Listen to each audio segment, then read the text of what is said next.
2026 football বিশ্বকাপে এক এক ম্যাচে এক এক ফরমেশন আর দল গঠনে ভিন্নতা দেখিয়েছেন আর্জেন্টিনার কোচ লিওনেল স্কালোনি।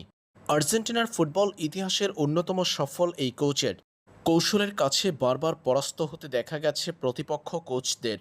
বিশ্বকাপের ফাইনালে আর্জেন্টিনা মুখোমুখি স্পেনের।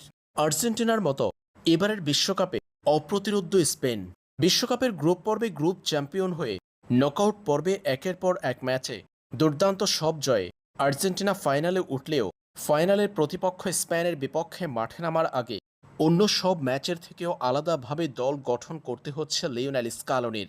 স্পেনকে কিভাবে রুখে দিয়ে নিজেদের আক্রমণ জোরালো করা যায় সেটাই চিন্তা করেছেন স্কালোনি। ম্যাচের আগে জানা গেল কেমন একাদশ হতে পারে আর্জেন্টিনার। গত ম্যাচে শুরুর একাদশে না থাকলেও ফাইনালে স্পেনের বিপক্ষে শুরুর একাদশে ফিরছেন রদ্রিগো দি পল।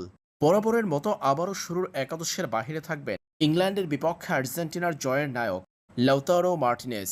দলের সেরা এই তারকাকে শুরুর একাদশের বাহিরে রাখবেন স্কালোনি। আর্জেন্টিনার একাদশ হতে পারে Emiliano Martinez, Gonzalo Montiel, Cristian Romero, Lisandro Martinez, Nicolas Tagliafico, Rodrigo De Paul, Leandro Paredes, Alexis MacAllister, Enzo Fernandez, Lionel Messi এবং জুলিয়ান আলভারেস।